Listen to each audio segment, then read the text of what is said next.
Bonjour à tous.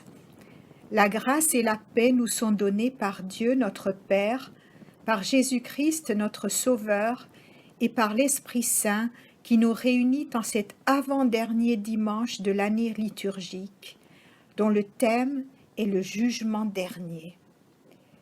Le verset de la semaine est tiré de la deuxième lettre de Paul aux Corinthiens, qui sonne comme une mise en garde. Il nous faudra tous comparaître en pleine lumière devant le tribunal du Christ. Prions.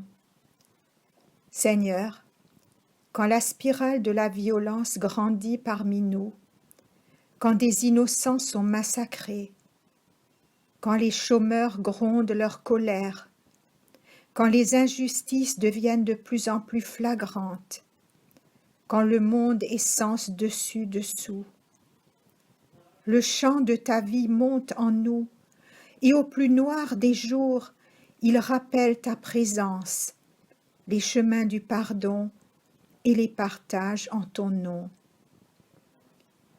Nous attendons, Seigneur, le jour où tu auras pleinement déjoué la haine et la force, où tu feras surgir avec nous un monde de justice et de vérité, afin que nous reflétions ensemble l'image du Christ. Amen.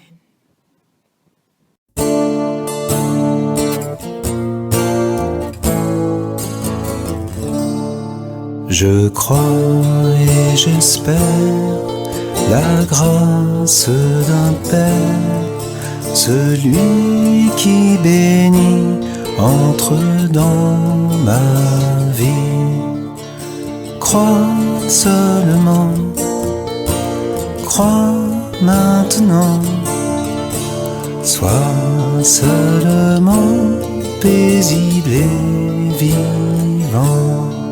Je crois et j'espère Jésus comme un frère, un regard d'ami posé sur ma vie. Crois seulement, crois maintenant, sois seulement paisible et vivant. Je crois et j'espère l'esprit de lumière, une force infinie souffle sur ma vie. Crois seulement, crois maintenant, sois seulement paisible et vivant. Je crois et j'espère une nouvelle terre, un chant des pays unis pour la vie. Crois seulement, crois maintenant, sois seulement paisible et vivant. Sois seulement paisible et vivant.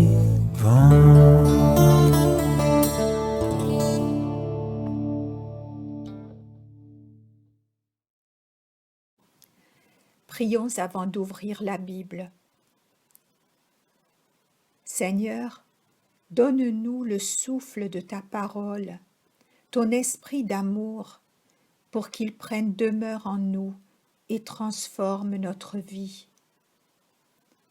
Seigneur, donne-nous le feu brûlant de ta parole, ton esprit de vérité, pour qu'il vienne en nos cœurs nous donner le courage d'être.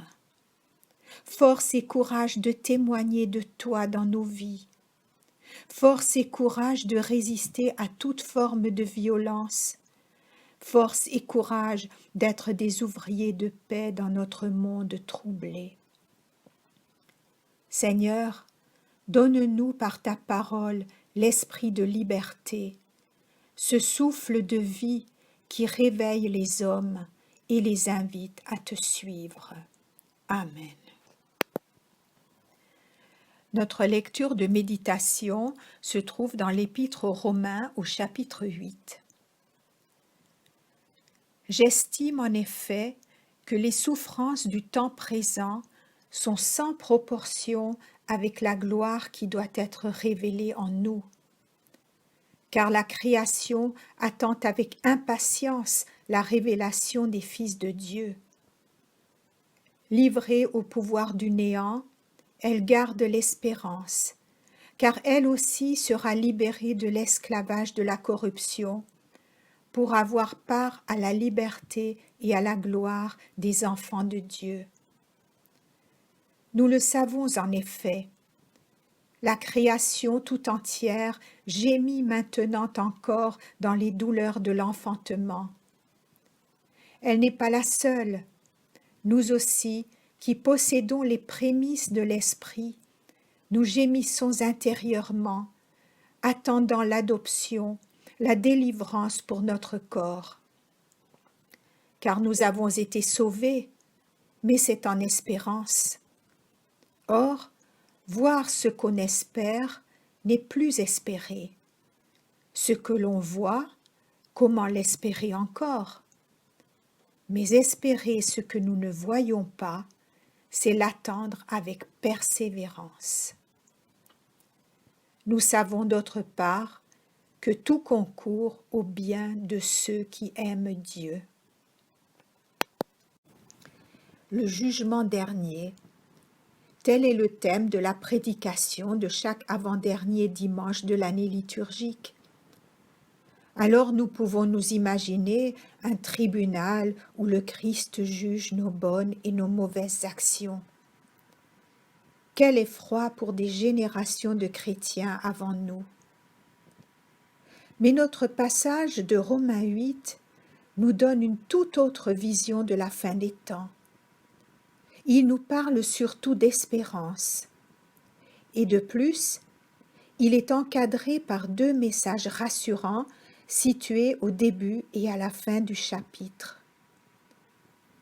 Le premier verset nous dit « Maintenant donc, il n'y a plus de condamnation pour ceux qui sont unis en Jésus-Christ. » Et le verset 39, qui est le dernier du chapitre, « Rien ne pourra jamais nous séparer de l'amour que Dieu nous a manifesté en Jésus-Christ. »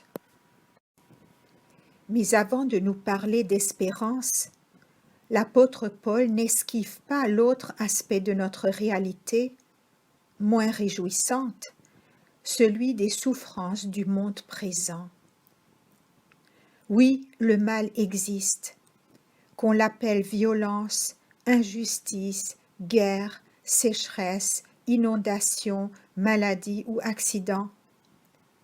Et le fait de vivre par l'esprit, le fait d'être un bon chrétien, ne nous garantit pas d'être épargnés.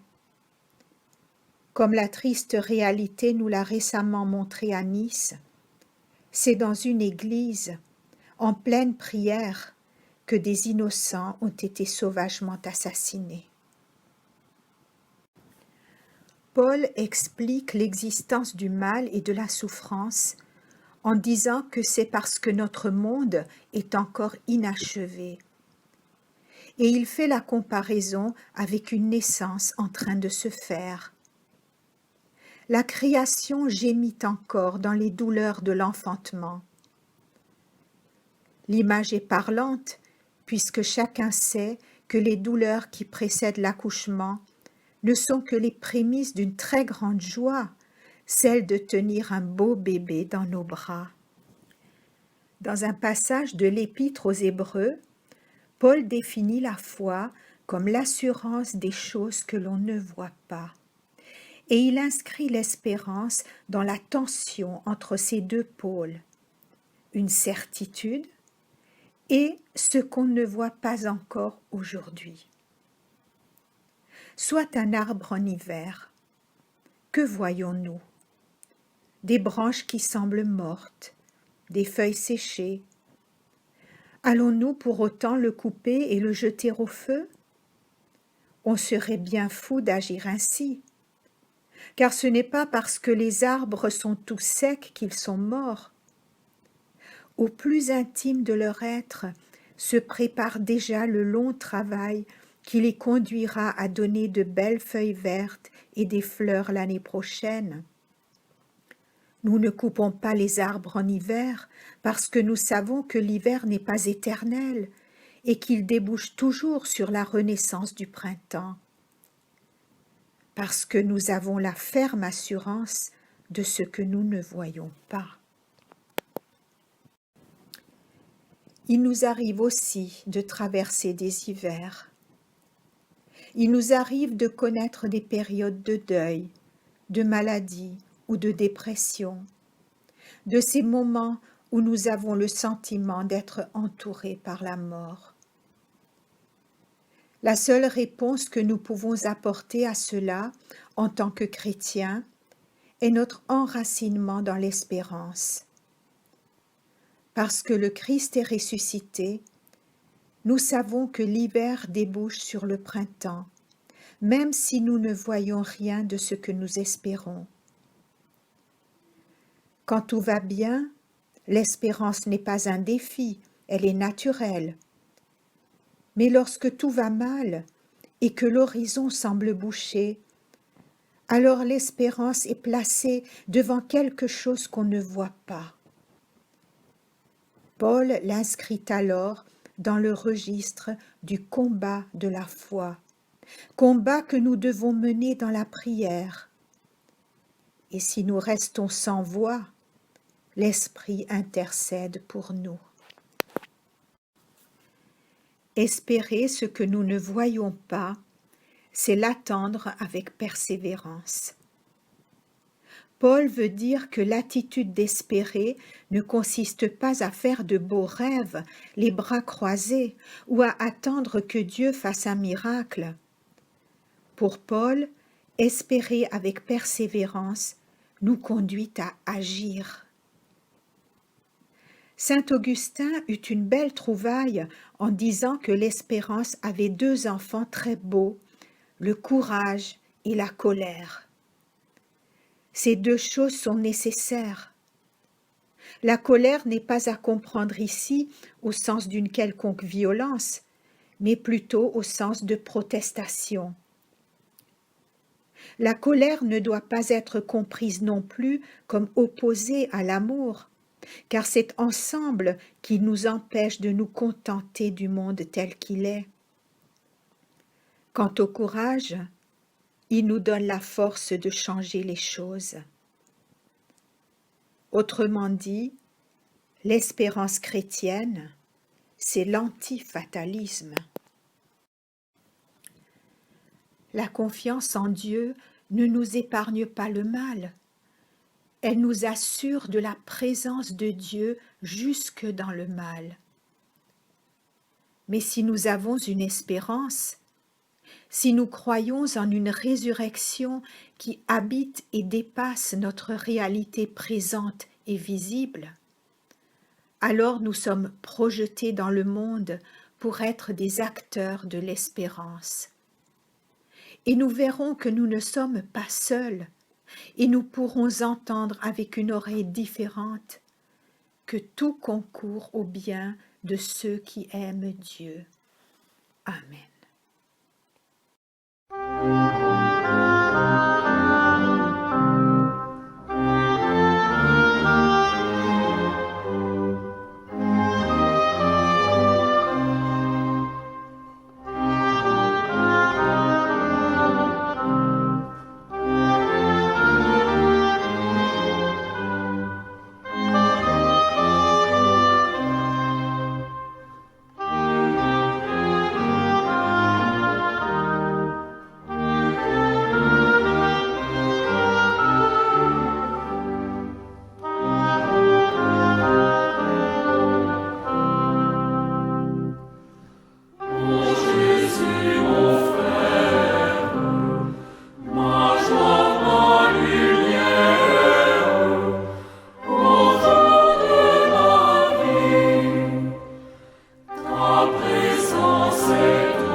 Prions. Seigneur notre Dieu, tu es notre joie et notre espérance. Fais jaillir la vérité au cœur des mensonges de ce monde. Accorde-nous ta paix lorsque la haine et la violence nous laminent. Offre-nous ton salut au cœur des tempêtes de notre temps.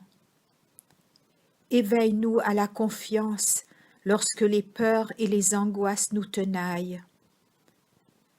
Sois avec nous lorsque la souffrance nous éprouve. Demeure notre consolation à l'heure de notre mort. Seigneur, notre Dieu, toi qui nous appelles à témoigner de ta vie jusqu'aux extrémités de la terre, remplis-nous du souffle de ton esprit. Amen.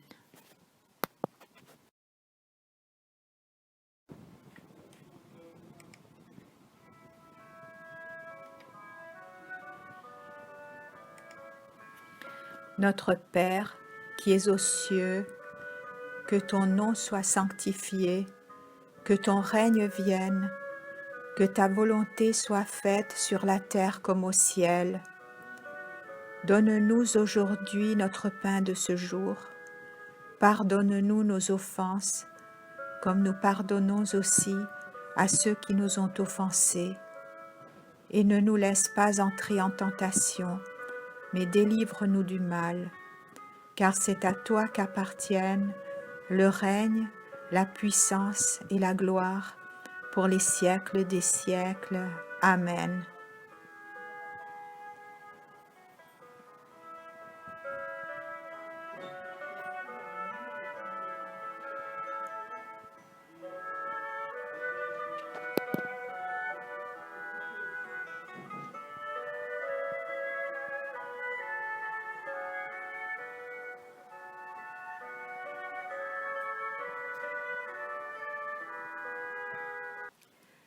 Notre Dieu, au jour que tu as fixé, ton Fils viendra dans sa gloire. Fais-nous la grâce d'être de ceux qui veillent, de ceux qui te confessent en parole et en acte, et qui sont ainsi pour le monde des reflets de ta présence. Recevez maintenant la bénédiction de notre Seigneur. Que le Dieu de toute grâce, qui vous a appelé par votre nom, vous affermisse dans votre foi, vous fortifie et vous garde. Qu'il vous donne sa paix. Amen.